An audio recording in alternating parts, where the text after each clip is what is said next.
teoria da mistura das raças foi, na segunda metade do século XIX, um conceito que dava ao racismo o status científico e se punha na posição de explicar o porquê as nações europeias nos dominavam e até mesmo, segundo alguns, tinham o direito de fazê-lo. Segundo explica a professora Lilia Schwartz no livro O Espetáculo das Raças, os mesmos modelos que explicavam tal atraso brasileiro em relação ao mundo ocidental passavam a justificar novas formas de inferioridade. Negros, africanos, trabalhadores, escravos e ex-escravos, classes perigosas a partir de então, transformavam-se em objetos de ciência, nas palavras de Silvio Romero, um dos defensores dos ideais eugenistas no Brasil. Entre vários expoentes das teorias eugênicas e de darwinismo social que se destacaram a partir da segunda metade do século XIX e que afirmavam ser a raça o traço evolutivo impeditivo do progresso, encontramos o médico maranhense Raimundo Nina Rodrigues. O Dr. Nina Rodrigues foi o maior propagador das ideias da medicina legal oriundas do médico italiano Cesare Lombrosi, que relacionava a criminalidade a traços fisiológicos dos indivíduos, estudando principalmente a população negra da Bahia, onde atuou como médico e professor da Faculdade de Medicina do ano de 1889 até seu falecimento em 1906. O Dr. Nina Rodrigues entendia que a análise da anatomia, fisiologia e caracteres biológicos e psicológicos da população preta apontavam uma suposta causa de os indivíduos da etnia preta serem, na visão dele, naturalmente preguiçosos, pretensos à devassidão moral e à criminalidade. Segundo ele, o preto não tinha aptidão natural para ser civilizado como o branco europeu, por ter caracteres atávicos de uma etapa evolutiva atrasada. Autor de várias obras, das quais se destacaram As Raças Humanas e a Responsabilidade Penal no Brasil, de 1894, na qual chegava a propor a inimputabilidade da população preta, visto não ser ela, segundo o autor, capaz de discernir entre o legal e o ilegal, e também o livro Os Africanos no Brasil, publicado após a sua morte em 1932,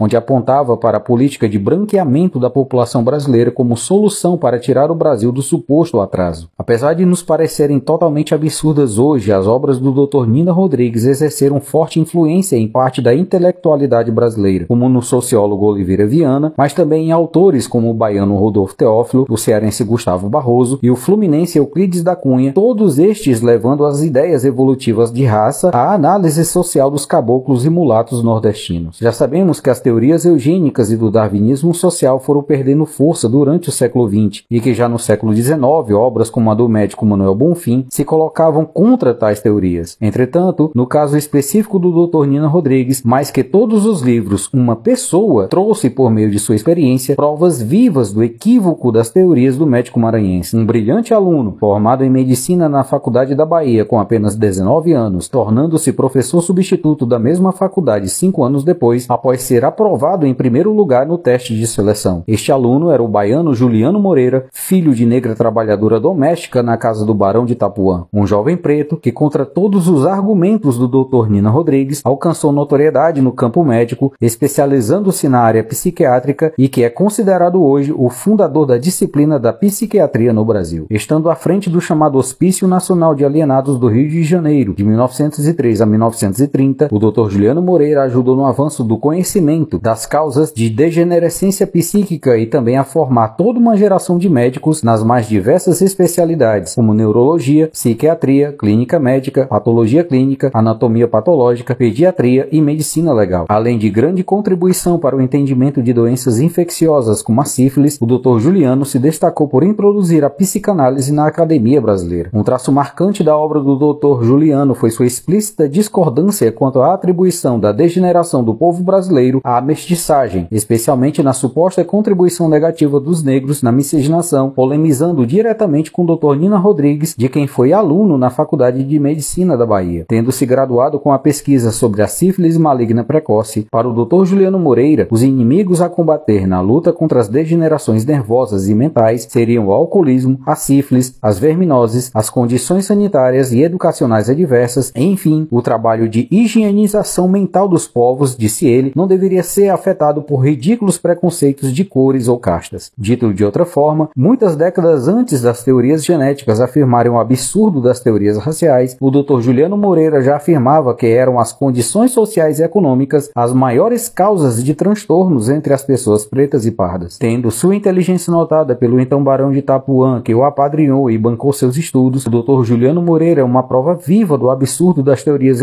e racistas, como também de que se há alguma teoria do atraso, é a que, infelizmente ainda nos nossos dias, atribui à cor da pele algum tipo de desqualificação e inferiorização. Proporcione às crianças e jovens pretos e pardos todos os elementos da dignidade humana, tanto acesso quanto às garantias de cultura e educação, e você verá não só caírem por terra os pressupostos eugenistas e raciais, mas também brotar do solo sofrido do Brasil uma nação inteira de Julianos Moreira.